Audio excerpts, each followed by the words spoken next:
नमस्कार, मैं चुनचुन कुमार। स्वागत है झारखंडी हिंदी न्यूज पर। चलिए जानते हैं आज की छोटी बड़ी सभी महत्वपूर्ण खबरों को।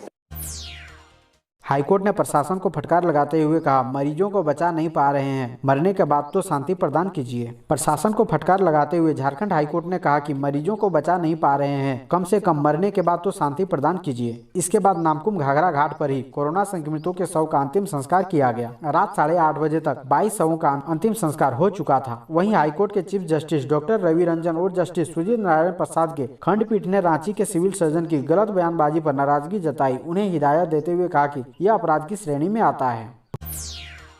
झारखंड हाईकोर्ट ने लगाई सरकार को फटकार, कहा राज्य में हेल्थ इमरजेंसी जैसे हालात पर इंतजाम काफी नहीं।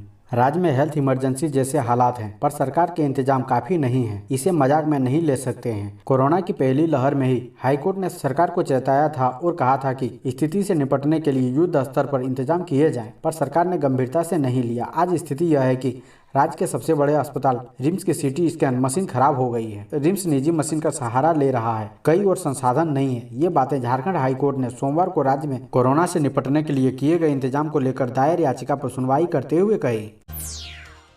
कोविड मरीजों के लिए निजी अस्पतालों में 50% बेड रिजर्व। राज्य सरकार के निर्देश पर डीसी ने दिया आदेश। राज्य सरकार के निर्देश पर धनबाद के सभी प्राइवेट हॉस्पिटलों में आईसीयू और नॉन आईसीयू में 50% बेड कोविड मरीजों के लिए आरक्षित होगा। डीसी उमाशंकर सिंह ने बताया कि राज्य सरकार के निर्देश के आलोक में जिला आपदा प्रबंधन प्राधिकार ने जिले के सभी प्राइवेट हॉस्पिटलों को इस संबंध में आदेश जारी कर दिया है। उन्होंने कहा कि हाल के दिनों में जिस तरह कोरोना संक्रमित मरीजों की संख्या बढ़ रही है, इसको देखते हुए यह जरूरी हो गया था कि प्राइवेट अस्पतालों में भी कोविड मरीजों के इलाज की समुचित व्यवस्था हो। निर्देश के तहत सभी नॉन आईसीयू बेड के साथ B type oxygen cylinder, flow meter, oxygen mask और रेंज अनिवार्य रूप से रखने का निर्देश दिया गया है। आदेश की लापरवाही पर कार्रवाई की जाएगी।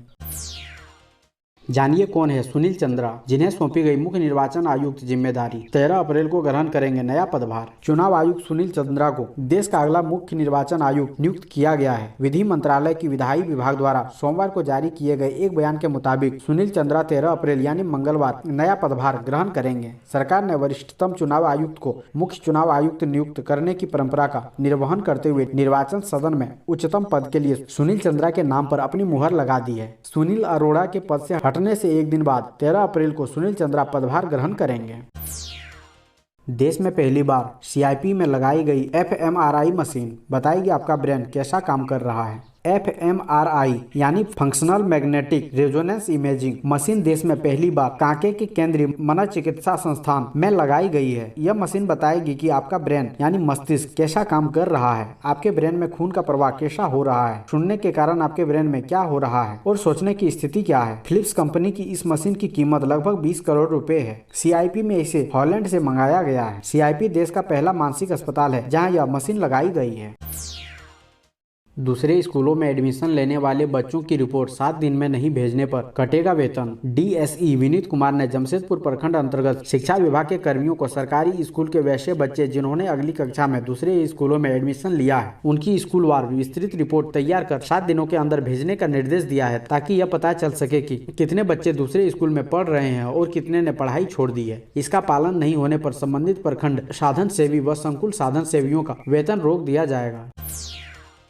ड्रोन कैमरे की मदद से होगी अब बिजली चोरी की निगरानी। धनबाद एरिया बोर्ड में 4.50 लाख उपभोक्ता। धनबाद जिले के विभिन्न जगहों पर रात में बिजली के खुले तार में टोका फंसाकर बिजली चोरी अब आम बात हो गई है। इस प्रकार की शिकायतें सामने आने के बाद झारखंड बिजली वितरण निगम लिमिटेड के अधिकारियों की सक्रियता भी बढ़ गई है। जेबीवीएनएल ने रात में बिजली चोरी को रोकने के लिए लाउड स्पीकर के माध्यम से प्रचार प्रसार करने की योजना बनाई है। अब लाउड स्पीकर के माध्यम से आम लोगों से समय पर बिजली बिल का भुगतान करने की अपील की जाएगी। जेबीवीएनएल के अधिकारियों के अनुसार वर्तमान समय में धनबाद एरिया बोर्ड अंतर्गत करीब 4.5 लाख उपभोक्ता हैं, जिनमें से लगभग 3.5 लाख उपभोक्ताओं द्वारा नियमित बिजली बिल का भुगतान किया जा रहा है, जबकि लगभग 8,000 उपभोक्ताओं द्वारा बिजली बिल का भुगतान नहीं किया जा रहा है। वहीं 11% बिजली चोरी अब भी जारी है।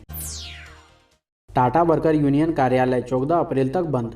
15 से पॉड सिस्टम से होगा काम। टाटा वर्कर यूनियन कार्यालय को एक बार फिर बंद कर दिया गया है। सोमवार को यूनियन महामंत्री सतीश कुमार सिंह ने इस संबंध में आदेश जारी किया। कार्यालय 14 अप्रैल तक बंद रहेगा। 15 अप्रैल को यूनियन कार्यालय खुलेगा, लेकिन सभी कर्मचारी पॉड सिस्टम के तहत काम करेंगे। कोविड गाइडलाइन के तहत आधे कर्मचारी 15 अप्रैल को ड्यूटी करेंगे, अगले दिन उनकी छुट्टी रहेगी। इस दिन बाकी कर्मचारी ड्यूटी करेंगे और अगले दिन छुट्टी मनाएंगे। इसी तरह अल्टरनेट डे पर कर्मचारी अगले आदेश तक काम करेंगे। कोरोना संक्रमण को देखते हुए यूनियन नेतृत्व ने यह निर्णय किया है।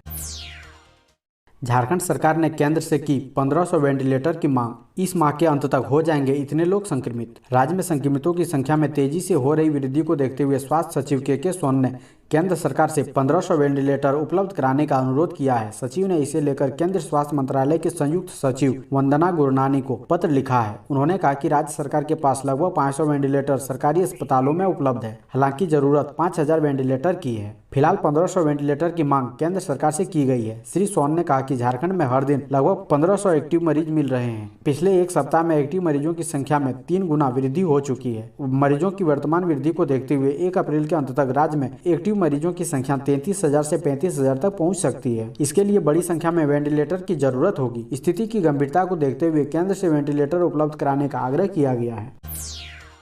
स्कूलों की मनमानी शुरू। ऑनलाइन क्लास में भी स्कूल ड्रेस को निजी स्कूलों ने किया अनिवार्य। कोविड-19 के संक्रमण काल में भले ही ऑफलाइन क्लास पर रोक लगी हो, परीक्षा भी ऑफलाइन नहीं ली जा सकती है और सभी गतिविधियां वर्चुअल मोड में हो रही है। ऐसे में निजी स्कूल ऑनलाइन क्लास ले रहे हैं, लेकिन उसमें भी छात्र छात्राओं के लिए स्कूल ड्रेस पहनना अनिवार्य कर दिया गया है। स्कूलों का तर्क है कि एकरूपता, समानता और अनुशासन के लिए ही क्लास में शामिल होने के लिए कहा जा रहा है। वहीं झारखंड अभिभावक महासंघ ने अभिभावकों को बेवजह परेशान करने का आरोप लगाया है। महासंघ ने मामले की शिकायत डीएसई से करते हुए कार्रवाई की मांग करने की बात कही है। स्कूल जाना नहीं होता है, फिर भी अभिभावकों को बच्चों को तैयार करना पड़ता है। कुछ निजी स्कूल ड्रेस पहने नहीं होने पर क्लास करने से भी रोक देते हैं।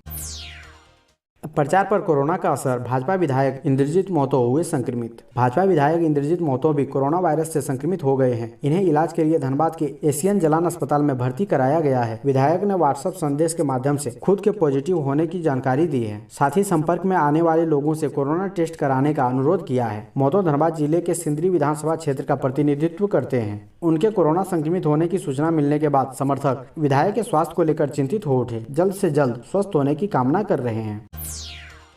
उल्टा घूम रहा साइबर क्राइम का चक्र। धनबाद पुलिस ने दिल्ली से एक को दबोचा। लगता है साइबर अपराध का चक्र अब उल्टा घूमने लगा है। अब तक देश भर की पुलिस साइबर अपराधियों को पकड़ने के लिए झारखंड के जामताड़ा और उसके पड़ोस के जिलों में चक्कर काट रही थी, लेकिन अब देश की राजधानी दिल्ली के साइबर अपराधी भी नाम कमा रहे हैं। दिल्ली में बैठे बैठे वे देश के दूर के प्रदेशों और जिलों में बैंक खाते से पैसा उड़ा रहे हैं। धनबाद के तोपचाची में साइबर ठगी के एक मामले में पुलिस ने दिल्ली में छापेमारी कर एक साइबर अपराधी को दबोचा है। उसका नाम आशीष गुप्ता है।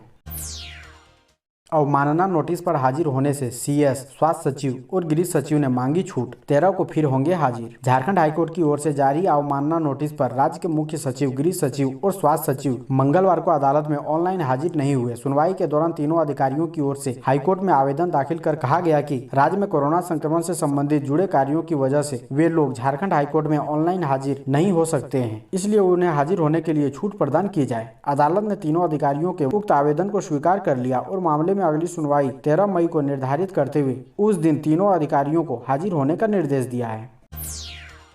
रांची के सदर अस्पताल पहुंचे हेल्थ मिनिस्टर। पीपीई किट पहना और कोविड वार्ड में मरीजों की समस्या जानी, समाधान का दिया आश्वासन।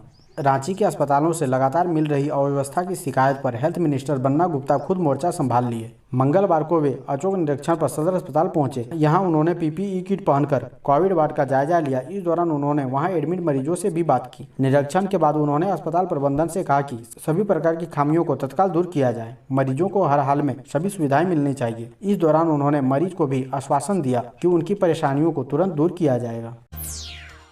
मुख्यमंत्री के फैसले से जवानों में खुशी की लहर। अब मिलेगी नियमित ड्यूटी। एक माह के बाद होमगार्ड जवानों का आंदोलन समाप्त हो गया है। मुख्यमंत्री हेमंत सोरेन की सरकार ने सभी सरकारी कार्यालयों में निजी सुरक्षा गार्डों की जगह अब होमगार्ड जवानों को तैनात करने का आदेश दिया है। इस आदेश से अब होमगार्ड जवानों को नियमित ड्यूटी मिलेगी। इससे जवानों में खुशी है। इस संबंध में झारखंड होमगार्ड वेलफेयर एसोसिएशन के प्रदेश अध्यक्ष रवि मुखर्जी ने बताया कि आंदोलन के दौरान उनकी 4 प्रमुख मांगे थी। इन मांगों में नियमित ड्यूटी की मांग थी। मुखर्जी ने बताया कि सरकारी कार्यालयों में होमगार्ड जवानों को हटाकर निजी सुरक्षा गार्डों को लगाया गया था। इससे जवानों को निरंतर ड्यूटी नहीं मिल पा रही थी। जवानों को दैनिक कार्य करने पर ही भुगतान मिलता है, ऐसे में काफी जवान महीनों भर बैठे रह जाते थे। अब सरकार ने इस मामले को लेकर आदेश जारी कर दिए हैं। इससे उनकी नियमित ड्यूटी की समस्या का समाधान हो गया है। मुखर्जी ने कहा कि बिहार सरकार की तर्ज पर यहाँ के जवानों का दैनिक मानदेय बढ़ाने, पेंशन और सेवानिवृत्ति पर एक मुश्त भुगतान को लेकर सरकार की ओर से पहल करने का आश्वासन मिला है।